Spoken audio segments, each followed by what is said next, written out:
kulang na lang, ibigay na lang, pwedeng papuri na lang lahat all throughout yung fellowship natin. Kasi nga, di ba? Parang yun na yung form natin ng pasasalamat sa ating Panginoon. Amen?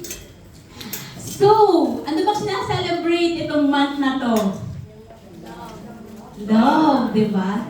So this month of February, our theme is about love and forgiveness. So, alam niyo po, sa Pilipinas, yung mga young people ko talaga, ginagather talaga namin sila every February or every Heart's Day, kasi nga, di ba, Valentine's Day, to educate them of what is the meaning of this month. To, kumbaga na, malaman nila, matukoy nila ang totoong pag-ibig, ng pag-ibig ay sa Diyos na nagmula. Amen? Hallelujah. So, alam ba natin yung tatlong klase ng pag-ibig na naayon in a biblical love? Amen? Gusto ba niyo malaman? Ate, ito daw po yung 3 types of biblical love na sabi. Yung una po is eros, which is romantic or marital love, which means yung physical and intimate love within marriage and between husband and wife. Ang phileo naman po is a brotherly or friendship love. Ito yung mutual care and companionship. Kilala niyo po ba si David and Jonathan? Yes. Amen, di ba? Kahit na yung tatay niya, pinapahuli si David, pero still, di ba, nandun yung brotherly love in between them.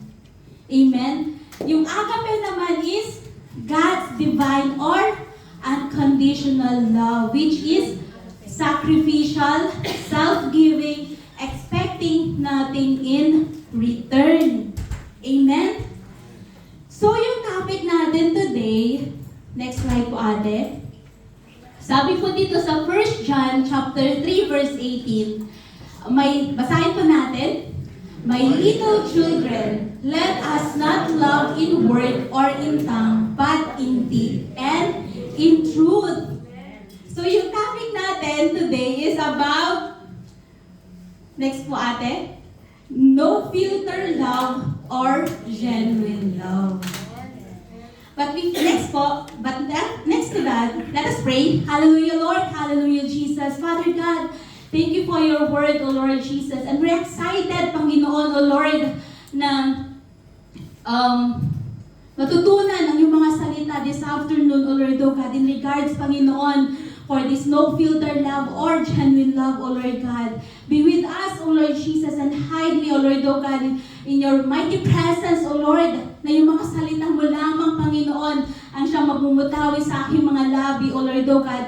At kayo nawa, Panginoon, O Lord Jesus, ang siyang magbigay sa amin, O Lord, O God, ng listening ear, Panginoon, O Lord, and a heart, Panginoon, to accept your word, O Lord, O God, this afternoon. So be with us, O Lord, O God. May your Holy Spirit guide us and bless us all throughout, Panginoon, O Lord, O God. Hallelujah. Sa aking pag-share ng iyong mga salita, Panginoon. Ibinibigay ko na po sa inyong lahat, Panginoon, in the mighty name of the Lord and Savior Jesus Christ.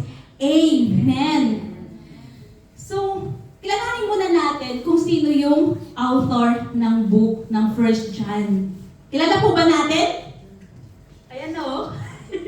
Amen. So, yung author ng book ng 1 John is sino? John the Apostle. One of 12 disciples of Jesus and also known as the son of Zebedee.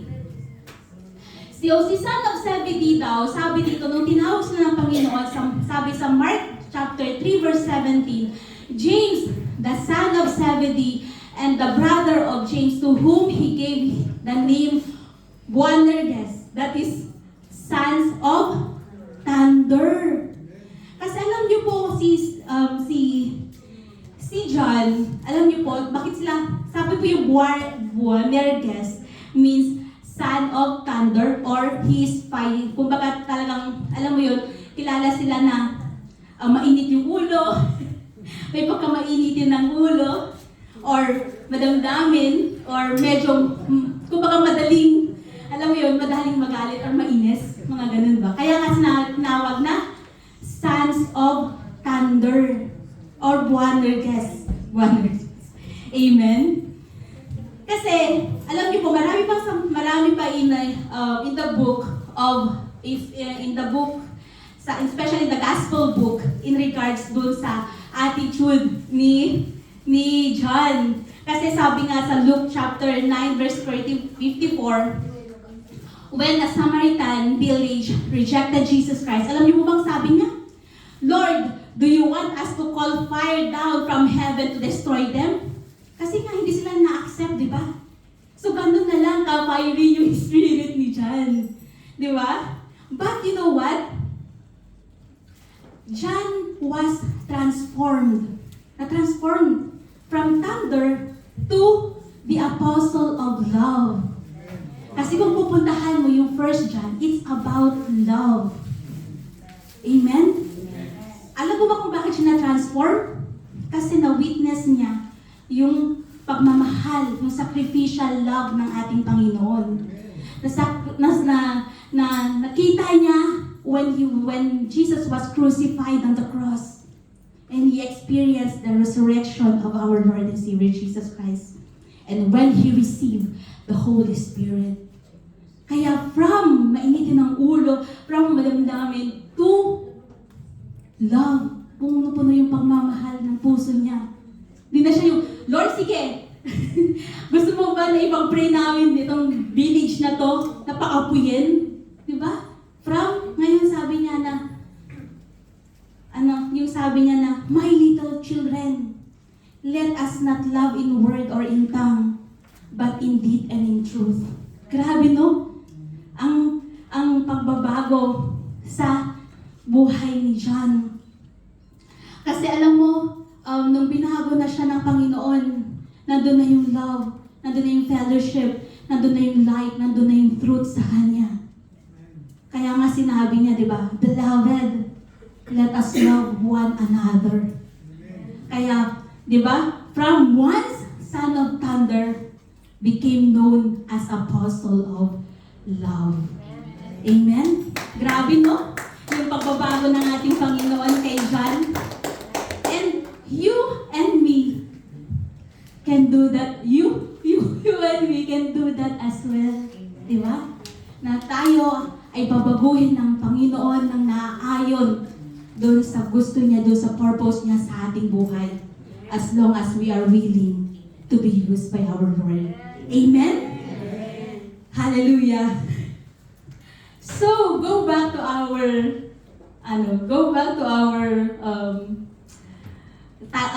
dun sa ating topic. Sabi dito, no filter love. Kasi nga ba, in this generation, di ba, uso-uso yung filter. Oh, dapat di makikita yung pores ko. May pimples ako. Ganon, di ba? Dun sa camera natin. Or di kaya doon sa picture natin, pag tayo nagpa-picture, kuya, pwede bang yung mga pores pa-clear? Di ba? So, or di kaya yung mga personas natin, we are filtered it. Yung gusto lang natin, or yung gusto lang natin yung nakikita ng mga tao. Amen? Amen. And sabi nga is, we can project image of compassion without ever stepping into someone's pain. Like yung mga government officials natin, di ba? O, iboto nyo ako itong halalan. Ako ay, kumbaga magbibigay ng tulong sa lahat, di ba? But when, doon sa time na ngayon, wala na. Di mo na siya makagilap. Nandun na pala nagbabakasyon sa ibang bansa, di ba? So, yun yung mga filtered images. And alam mo yun, yung sinasabi natin na mahal kita, pero ilong lang pala, no? Yung mahal kita, ganun lang siya. Mahal kita, pero in reality wala. Di wala siya love. So, ayun po yung mga filtered. We can speak spiritual language without living in spiritual lives. Yun po tayo. Amen? So, ano nga ba? Next slide. What is no filter love? So, no filter love means love that is, basahin natin, real, that is sincere, that is visible, consistent, and Sacrificial. Means totoo, taus-puso. Amen. Nakikita sa gawa, palagian or hindi pa bago-bago, consistent, and mapagsakripisyo. And how about yung genuine love? Ate, next slide. Yung genuine love, sabi dito is, love that is sincere. Love that is real, sincere, and faithful. It's coming from the heart and shown through consistent action. Amen? Grabe, no? Sabi dito is totoo, taus-puso, tapat at nagmumula sa puso, at ipinapakita sa palagiang galaw. So, parang, alam mo yun, same lang sila ng meaning, di ba? Yung no filter love and genuine love is the same. Kasi pag genuine or no filter means totoo. Yung totoong mukha natin, pag in-capture natin sa camera, yun yung talagang namumutawi dun sa screen natin. At yun din kaya nga sinabi is no filter love and genuine love. Yung totoong pagmamahal na nagmumula sa ating puso. Kasi yung totoong pagmamahal na gagaling sa ating puso, nararamdaman yun eh. Kahit hindi nakikita yun sa mukha natin, nararamdaman yung care natin, yung pagiging sincere natin, taus-puso natin, yung pagiging totoo natin. Kaya alam nyo, napaka-importante bilang isang Kristiyano na yung puso natin ay punong-puno ng pagmamahal.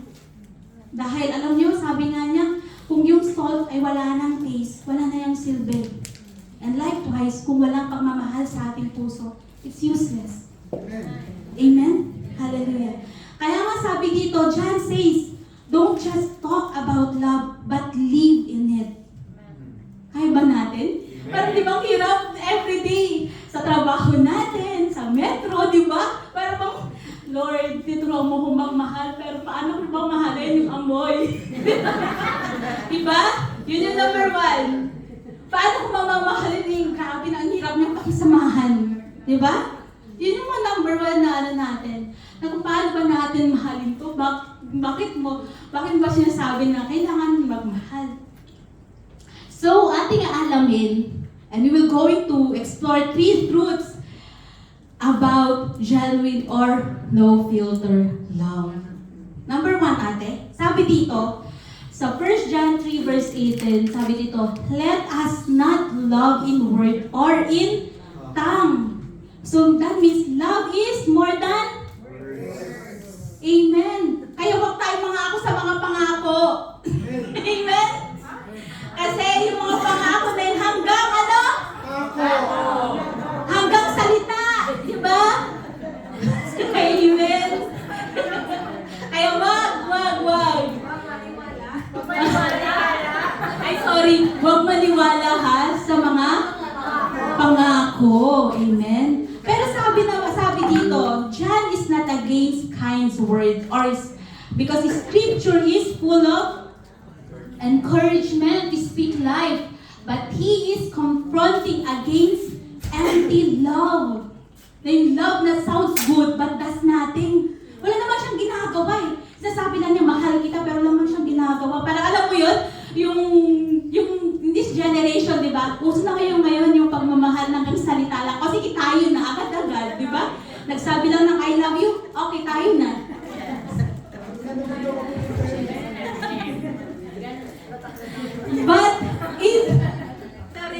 Pero noon, di ba? Bago ibigay ng tatay at nanay mo yung kamay mo, or bago papasukin yung lalaki na yun sa bahay mo, di ba? Anong ginagawa? Nagsisibak ng kahoy. Di ba? Nag-i-give. Grabe, no? Yung pagmamahal dati, tsaka compare ngayon. Yung dati, kailangan mong pagtrabahuhan ang pagmamahal ng anak ko. Ngayon, I love you, sige tayo na. Okay. My blessings is with you. Sabi naman ng nanay na ngayon, no? No against.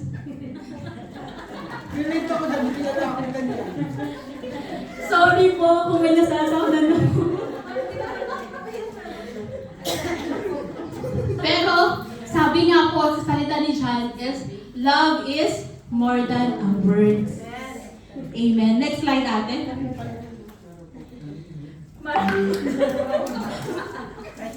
Sabi dito marupok daw. Kaya nga, huwag tayo marupok sa mga salita, sa mga sweet words. Dapat may action, may dapat nagagawin siya. Kasi kung mahal ka niya, may gagawin siya. Amen? Bukod ba yan? Hindi, wala mo.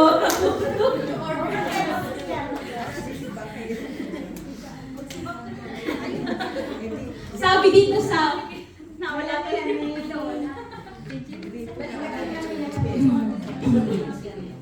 Kasi alam mo, sabi, yung mga ngako sa'yo, pag, ano, di ba? Mamahalin ka forever, ay nasaan na yung pagmamahal? Di ba?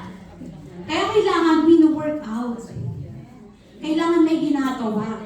Kasi kung hanggang salitahan lang at walang gawa, it's useless. Kasi sasabihin, nandito lang ako para sa'yo.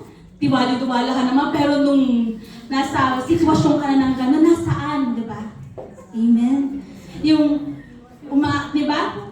Yung umaawit tungkol sa pag-ibig tuwing linggo, ngunit baliwalain ang mga pangangailangan pagsabit ng Lunes. Kaya nga dito sabi, madaling magsalita na mahal kita, ngunit ang tunay na pag-ibig ay may halaga, may kapalit. At nangangailangan ito ng paggawa, pagbibigay, at pagdurusa para sa kapakanan ng iba. Hindi lang puro salita. Amen? Alam niyo po, yung example ko po dito is, alam niyo po nung, what you call this one? Kaya nasabi ni John itong, my little children, love one another, sabi niya ganun. Kasi, yung sitwasyon yung sitwasyon sa simbahan nila dati, they are facing poverty, persecution, and isolation. Kaya nga nasabi ni John, di ba, na ang salita lamang ay hindi sapat. Kailangan may gagawin ka. Amen? Kasi, ito pang yung example ko, na hindi sapat ang salita when itong mga Pariseo na ito na laging hinuhuli ang ating Panginoon sa kanyang pagtuturo, na sinasabi niya na they honored God with their lips while their hearts were far away. Na yung puso natin ay malayo sa ating sinasabi. Na hindi magkatugma yung ating sinasabi at yung ginagawa natin. So it's a reminder for us, na sabi nga niya na, you can speak kindly or sound religious, but if your actions don't match your words, it doesn't fulfill what God desires in our lives. Kaya nga sabi sa 1 Corinthians chapter 13 verse 1, basahin natin, kung ako'y magsalita ng mga wika ng mga tao at mga anghel, ngunit wala akong pag-ibig, ako'y naging parang tanso na umuukit o simbal na tumutunog, na parang umaalingaw ka na lang. Alam mo yung bell, di ba? Pag pinatunog talagang ting, parang yung kampana, anong tunog? Maingay lang, di ba? Kung maalingaw-ngaw lang siya. Pero wala siyang silbi, yun lang siya. Maalingaw-ngaw lang siya. Kaya, let us be reminded that true love requires action, sincerity, and commitment. Amen? Kaya nga sabi dito sa Matthew 22 verse 37, diba? Ito yung greatest commandment ng ating Panginoon. To love the Lord your God with all your heart, with all your soul, and with all your mind. And the second is like, love your neighbor as you love yourselves. Amen. That it's really a reminder for us na if we love, it's not just word, but let make sure to it na gawin natin ang ating mga sinasabi. Amen. And it goes to our second lesson, sa susunod natin next, na sabi dito is, but indeed, sabi niya, that love must move into action. And this is the demand of love. of genuine love na kailangan natin gawin. Amen?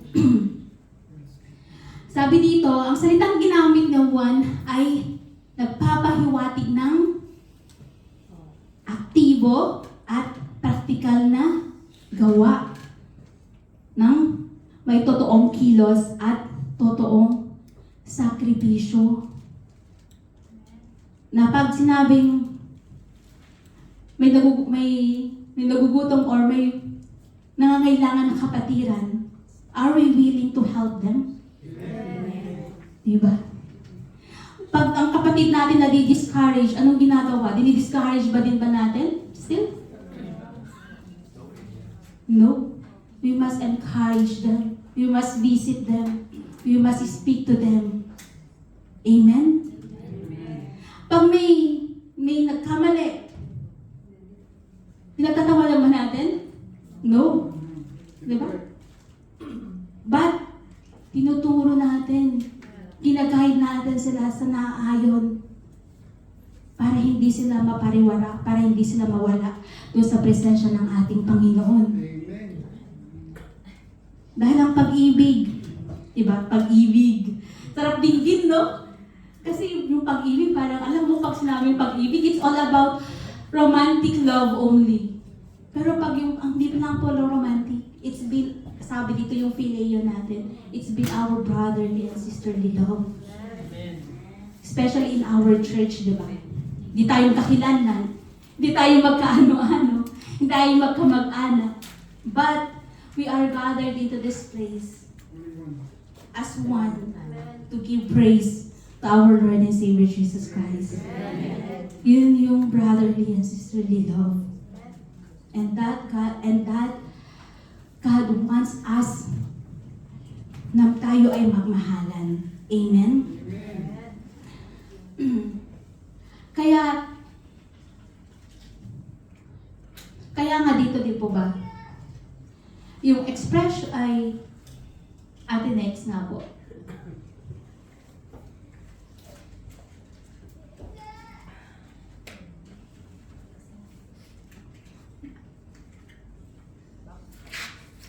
Ay tama, ate back mo siya. Sorry.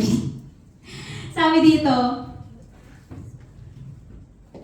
at kung sinasabi natin tayo'y sumusunod sa Kanya, dapat kumikilos din ang ating pagmamahal. So, paano ba natin ipinapakita na mahal natin sila? Sabi dito, expression of an action-based love or action is the proof that love is alive. So pinapakita natin ang pag-ibig natin sa pamamagitan ng gawa, ang pagkilos natin ang siyang patunay na buhay ang pag-ibig. Sa pamamagitan ng sa ating oras. Bibigay ba tayo ng oras para sa bawat isa? Amen. Diba? Na, alam mo yun, sa Bible study kasi talaga namin, minsan nung maabot talaga kami, around 11. Kasi alam mo, gustong-gusto kong marinig yung, kumusta yung araw nila. Or kumusta yung week nila. Kasi, alam mo yun, not every day is a perfect day. And not every week is a good day, is a good week. Diba? Kaya talagang, alam mo yun, for them na malaman na, alam mo, kasi ang sarap, ang gusto-gusto natin na magsalita, di ba? Gusto-gusto natin i-express yung sarili natin. And within that, nasi-share natin yung mga deepest natin. And through our time, di ba? Nakikita mo, para bang, Lord, minsan talagang doon tayo nare-release. Kaya, yung pakikinig natin sa bawat isa, even if hindi siya inconvenient, kasi pagod tayo all throughout the day, di ba? Pagod tayo all throughout yung sa trabaho natin. Pero yung oras na nilalaan natin sa bawat isa, it shows them or it feels them yung love na meron tayo or na gusto nating ibahagi sa kanila. At gusto nilang malaman na we are here. Kahit yung presence lang natin. Amen? Number 2, resources. Yung mga kayamanan natin, di ba? Kayamanan. Kailangan din natin have time to gather. Have time na lumabas din tayo. Alam mo yun? Na magkainan. A little amount of, kumbaga, yung pera na yun is, alam mo yun, yung konting pera na yun, you will see kung paano babaguhin ng Panginoon ang buhay ng mga kapatid natin. Dahil yung pagbibigay, at hindi lamang sa paglabas or sa to have time sa bawat isa, but also yung resources natin in giving, di ba, to those who are in needs, in giving dito sa simbahan natin. Amen. And number 3 po is yung presence. Sabi dito is showing up when it's uncomfortable. So, kahit, alam mo yun, yung pagdalo kahit mahirap or hindi komportable, but still, you go para makita at iparamdam sa kanila na I'm still here. Amen? And yung grace or yung biyaya, kasi alam nyo, yung grace na to is hindi natin kayang maibigay kung wala tayo. Yung extending mercy, even it's undeserved. Yung pagbibigay kahit hindi nararapat or kahit kulang or hindi sapat. Tama ba yun? Pagbibigay ng kulang. Pagbibigay ng kahit, alam mo yun, walang-wala ka na. So, kasi a lot of mga ministers talaga, mga pastors, I've seen them, na ikakain na lang nila, ibibigay pa nila sa iba or sa mga members nilang nangangailangan. Kaya, they are so blessed. Kasi talagang nandun yung heart nila. Ipakita dun sa tao na yun na, I love you, I care for you. And this is what I can give, I can offer you at this moment. Kaya, I really, makikita mo talaga na sila ay punong-puno ng pagmamahal based on their actions, based on how, kumbaga ipakita kung gaano ka ka-importante at yung pagmamahal nila sa inyo, especially to those ministers who give beyond pa doon sa meron sila. Kasi alam ko, yung mga ministers, alam mo yun, Pastor, wala ako ngayon, pwede ba? Pastor, pwede bang pag-pray mo ako? Tapos di mo naman nakikita every Sunday na. Di ba? There's a lot. Kasi alam niyo po, bilang isang, miyembro ng simbahan, nakikita mo yung pangangailangan ng bawat isa. Nakikita mo yung pangangailangan ng ministro mo. So, sabi dito, love must move into action. Kailangan meron tayong gawin. Amen. Amen. Hallelujah.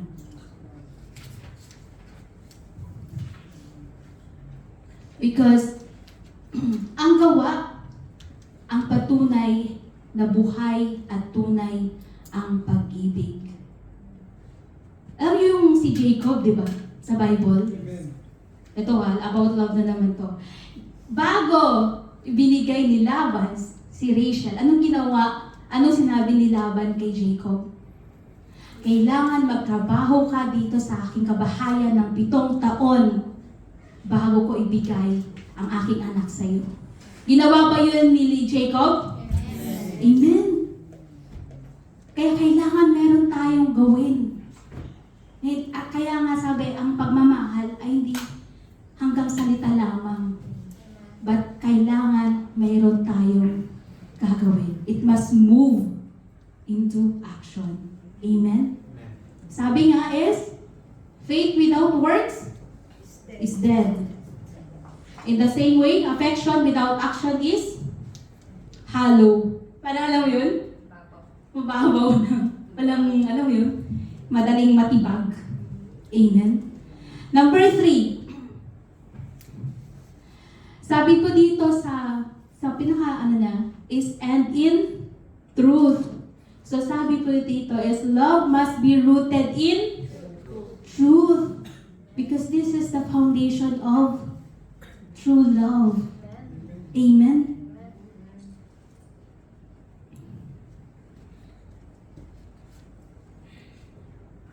Sabi dito, sinabi ni Juan na hindi lamang sa gawa lamang, kundi dinagdag niya na dapat sa katotohanan. Dahil hindi lahat ng tila pag-ibig or mukhang pag-ibig ay tunay na pag-ibig. Amen. Kasi pinoprotektahan ng katotohanan ang pag-ibig na ito upang hindi maging number one? Fake. Yung pagiging peke or hindi totoo. Number 2, yung mapanlin lang or mapagpanipula. Number 3, yung sige, pinupush ka pa na magkasala, di ba? Number 4,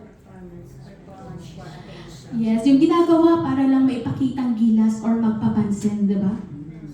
Or, number 4, yung padalos-dalos or emotional ngunit walang karunungan. And number 5 is yung pumipili or pinipili ang sinasamahan. Kaya, dito, sabi is, yung katotohanan ay pinuprotektahan niya tayo from becoming all of this.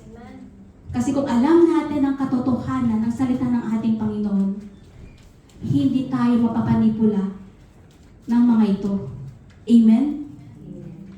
Kasi ang katotohanan ay magiging taos-puso or tapat. Walang lihim na intention or walang pagkukunwari. Kung ano yung nakikita mo sa akin, ito ako. Wala akong hidden agenda about you. Kasi wala akong time para, alam mo yun, para ipagsigaw ko kung anong ginagawa mo, no? Dami-dami ko nang ginagawa from Monday to Friday. Problemahin pa kita. Di ba? Di ba? Ayoko. No, alam mo, sabi ko, ayoko madagdag na sa problema ko. Di ba? Amen? Kaya nga sabi is, nasa Bible din na, tell me who your friends are, and I will tell you who you are. Amen?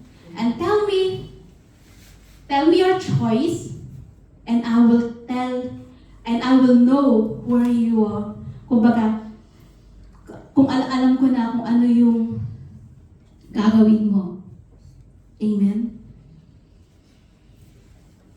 Kasi, ang katotohanan ay, kumbaga, pagiging kaayon or alignment ng ating buhay sa salita ng ating Diyos. Kaya kung hindi siya aligned doon sa salita ng ating Panginoon, wag na kayo doon.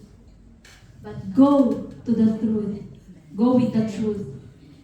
Because the truth will set you free.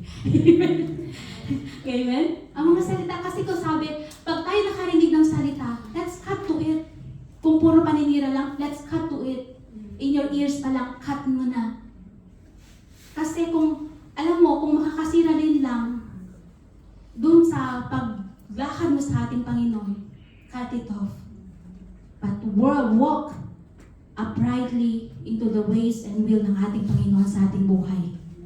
Sabi mo, I don't have time for that. Cut mo na. Kasi, mas maganda na, alam mo yun, marinig natin na, ito yung mga plano, di ba? Mga plano, mga positive insights, mga ways kung paano natin aayusin. And those na, kasi sabi nga, di ba, na pag nakarinig na tayo ng salita ng ating Panginoon, these words na ating natatanggap, let's seek dun sa salita ng ating Panginoon.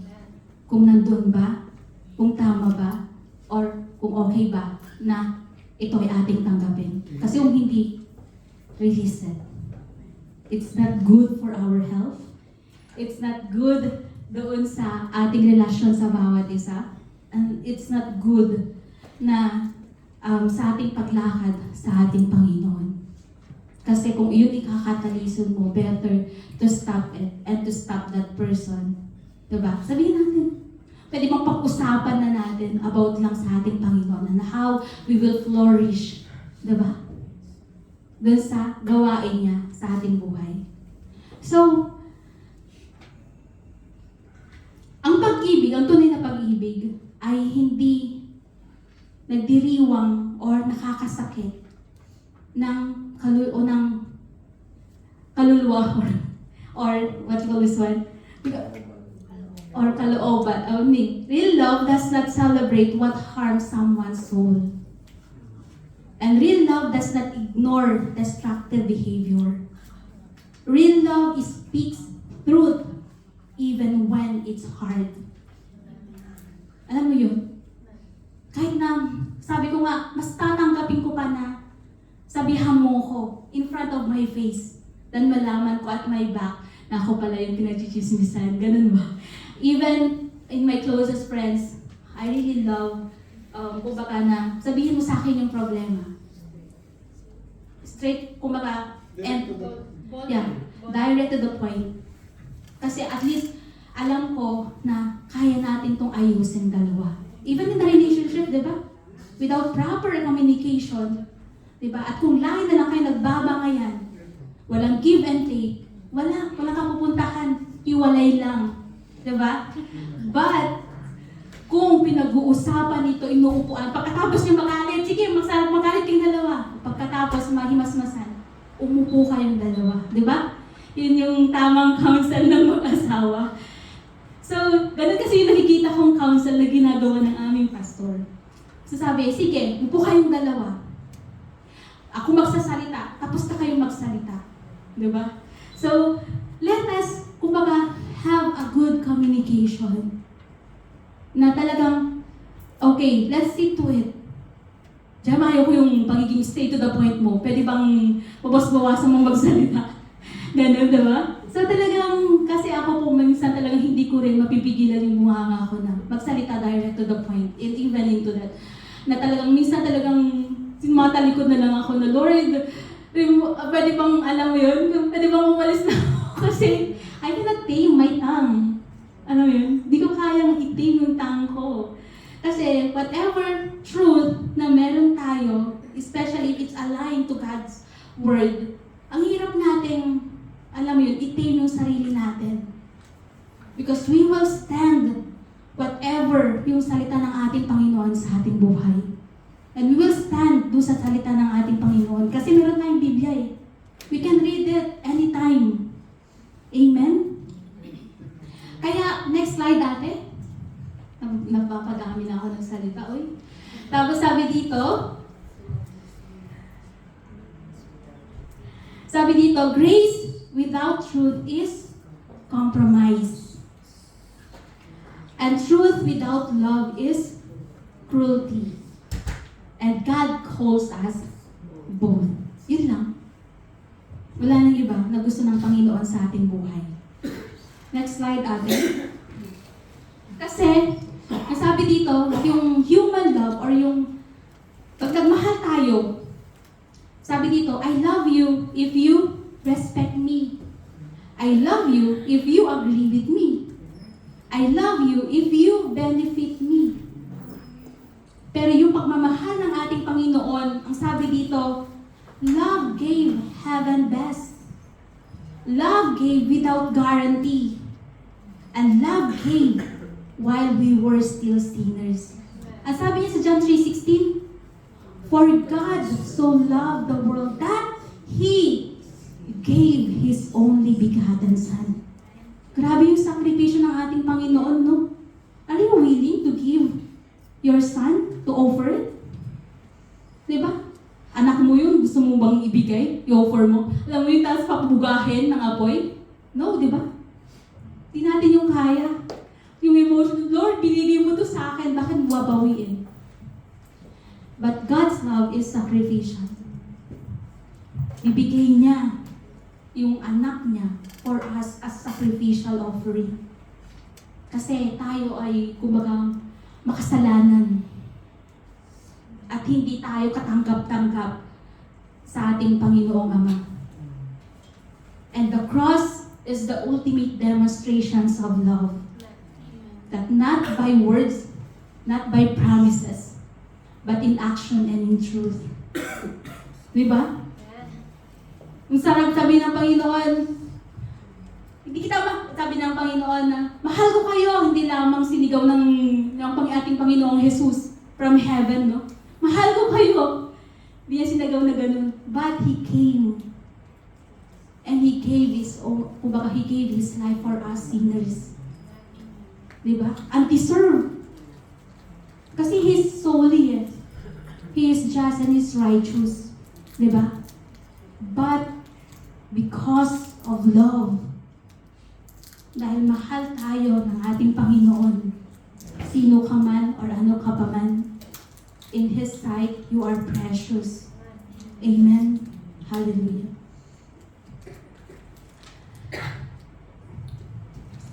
Last po.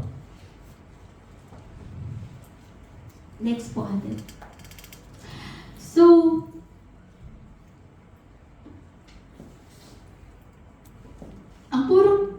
kung puro yung ating pag-ibig, pinapakita nito ang ating tunay na sarili. Kung ano yung nakikita mo, or kung ano man yung meron tayo, iyan yung naibibigay natin sa ating kapwa.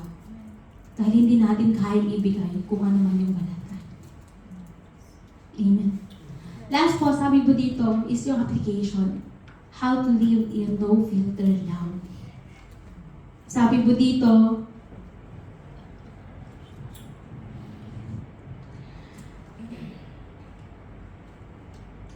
love, it should be an active love.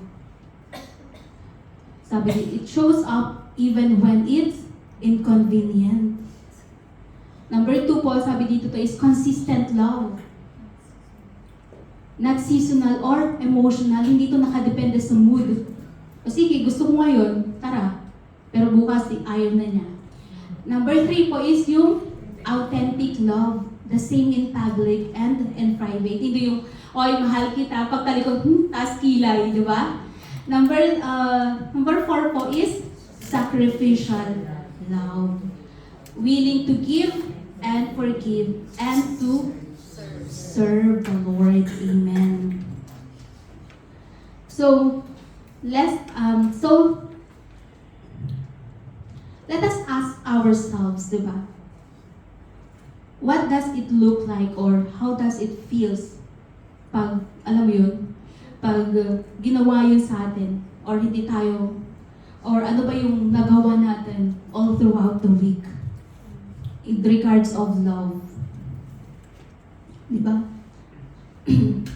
Are we able to give love despite dun sa mga sitwasyon ng buhay natin? Are we having a consistent love or authentic love or sacrificial love? So that sabi dito, let us examine our speech. Let us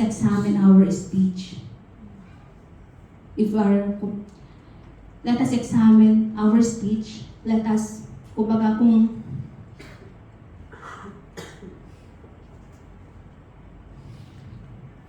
tama ba yung ating mga sinasabi sa ginagawa natin. Number 2 po. Sabi dito is take one tangible steps. Diba? Kung ang kapatid natin ay matagal na nating hindi nakikita, anong gagawin natin? Ay, hayaan mo na siya. Diba? Mahal siya sa buhay mo. Diba? No. But let us visit or call that person. Especially pag biglang sumagi sa isip natin, si Ate Jo, gano'n sa, kumusta na kaya siya? Diba? So, and sabi dito, let us, marunong din tayo magbigay ng regalo. Pero not every day pero namang every birthday, gano'n. Or pagbibisita lang tayo. Just to show him or them na mahal natin sila. And also, yung mag-apologize or mag-ask ng forgiveness. Diba? Kung hingin man na tayo ng tawad at hindi pa rin tayo pinatawad, ay nasa Kanya na yun, diba? Because with the moment that we ask already forgiveness, we already take kumbaga, a step of faith to ask forgiveness to that person. And if hindi pa rin niya ina-accept yun, punta na tayo sa ating pastor, di ba? Amen. And also, mag-voluntaryo. Pag alam natin kulang yung mga ministry, di ba? Amen. Maraming kulang, ha? Yun. Ang dami natin ngayon. O, di ba? Ang dami natin ngayon. Yung mga kulang, alam nyo na. Sabi dito, take one tangible steps. Amen? Mag-voluntaryo tayo. Oy, magaling akong kumanta. Di ba? Oy, magaling akong magsayaw. Oy, magaling akong mag-usher. Oy, magaling akong mag-media. Huwag tayong mahiya. Kasi alam niyo po yun, nandun na yung sinasabi ng Holy Spirit sa'yo, anak, diyan ka magaling. Sige, punta ka. Di ba? Hindi mo na kailangan makita ka ni pastor. Kailangan ikaw mismo ang gumawa ng take one tangible steps. Huwag magpapansin, sige, sabi pastor, kaya ko yan. O, diba?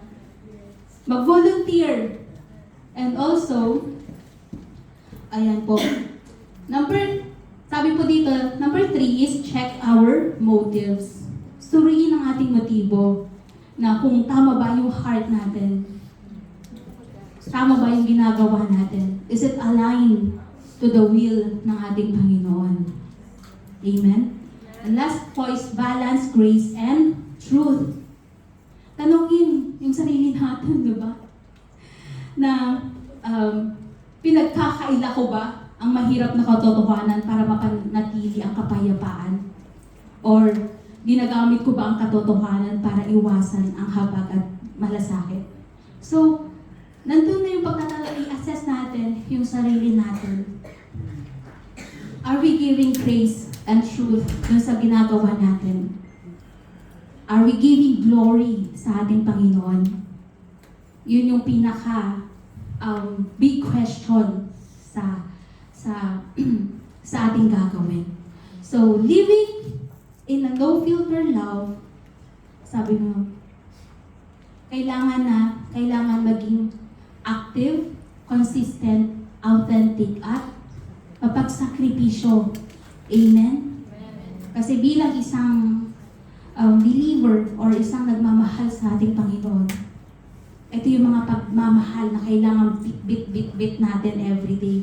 Kailangan isiksik natin sila sa ating bag para yung puso natin, yung buhay natin ay punong-puno ng pagmamahal. And you will see, kita mo na lang na dahil sa pagmamahal, maraming yung mga, alam mo yun, dumadami tayo.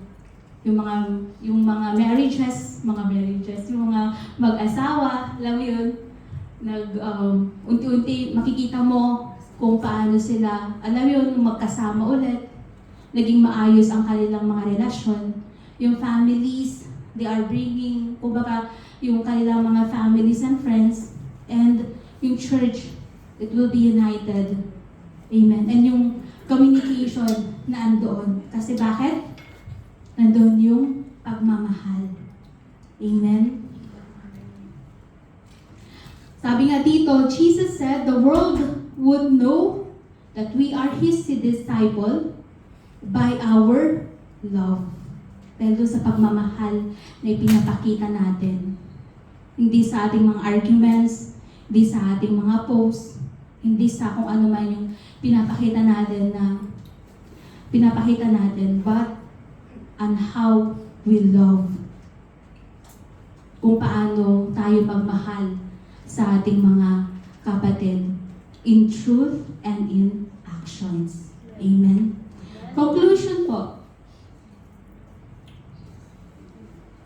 Sabi po dito, my little children, let us not love in word or in tongue, but in deed and in truth. napansin niyo ba yung, alam mo yun, yung gentle or yung tender voice ni John nung sinasabi niya dito? My little children. Grabe, no? Tinatawag niya tayo. Hindi ito, kumbaga, hindi ito parang utos or panunto or, alam mo yun, yung hindi ito yung bilang isang mas mababa kayo, mas mataas ako. No. But this is a calling. Or this is a reminder dun sa kanyang mga nasasakupan or sa kanyang mga anak. Anak sa pananampalataya. Na kung ikaw ay kabahagi ni Kristo, dapat tunay ang iyong pag-ibig. Amen. Yan yung sinabi niya, my little children. Grabe, no? Bakit? Doon sa iman, di ba? Dear children. Pero ito is NKJV versions. Kaya nga sinabi, my little children. This is a calling sa bawat isa sa atin. That let us not love in word or in tongue, but in deed and in truth. In action and in truth. Amen?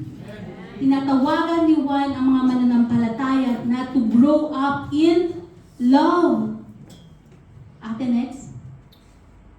To move beyond our emotional, verbal, or occasional love, but to step into active, consistent, and authentic love. Yung totoo, yung walang filter, yung walang performance, yung walang pagkukunwari. Amen? Huwag natin mahalin lamang dahil sa kanyang pananalita or but in actions and in truth. Amen? Hallelujah. Kaya, panatilihin yung pagmamahal natin sa ating Panginoon. At sa mga patuloy na pagmamahal sa ating Panginoon, nandoon yung hinahanap natin na tunay na pagmamahal na nagmumula sa Kanya. Amen? I just want to end this with songs. Alam niyo po yung sabi na, Jesus loves you, my friend. Jesus loves you, my friend. Jesus loves you. Jesus loves you. Jesus loves you, my friends. Kaya alam mo, yung tunay na pagmamahal ay nagmumula lamang sa ating Panginoon. And gusto ko lang po kayong i-remind ng tunay na pagmamahal ay nagmumula sa ating Diyos. At doon lamang natin mahahanap sa Kanyang presensya. Kaya mananatili tayo sa Kanyang presensya. Let us stand and let us pray and let us sing. I want you to sing this and I want to be reminded that Jesus loves you. Mahal ka ng Panginoon, kapatid. Hallelujah. And let us sing, hallelujah. Dahil ang pagmamahal ng ating Panginoon ay mahahanap natin sa Kanyang presensya. Amen. And if you don't feel the love of the Lord in your life, seek His presence. Seek Him. And ibigay mo sa Kanya all your cares and your concerns. Because our God, naririnig niya ang bawat isa sa atin. Amen? So let us sing, Jesus loves you, my friend. Hallelujah. Jesus loves you, my friend. Jesus loves you, my friend. He loves you, He loves you, He loves you, He loves you. Jesus loves you, my friend. Mahal ka ng Panginoon. Mahal ka ng Panginoon. Mahal ka ng Panginoon. Mahal ka, mahal ka, mahal ka,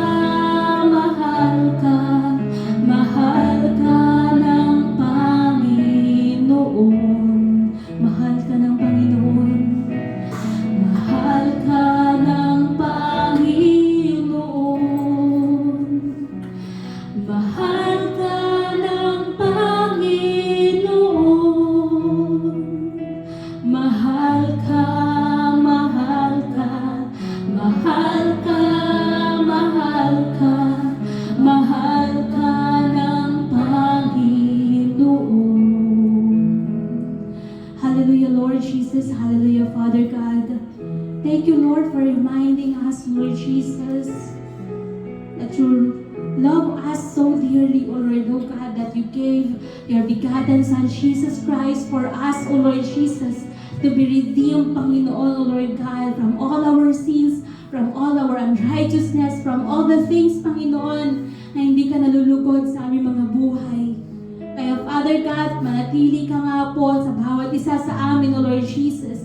And as we receive your word, O Lord, O God, may it be, Panginoon, we use it as a vessel, Panginoon, O Lord, O God, to walk uprightly, to walk righteously into your ways, to your will, and to your purpose in our lives, O Lord Jesus. Thank you, O Lord, O God, hallelujah, for reminding us, O Lord God, to love one another and to love you above all, O Lord Jesus. Thank you, Father God, hallelujah. And may you fill each and every one of us with your love, Panginoon, with your truth, O Lord Jesus. That may we love, Panginoon, according, O Lord Jesus, to your ways, into your purpose, and to your plans in our lives, O God. Thank you, Jesus. And we trust everything into your mighty name, O Lord God. For you deserve all the glory, honor, praises, thanksgiving, and adoration to you alone. In Jesus' name we pray. Amen. Hallelujah.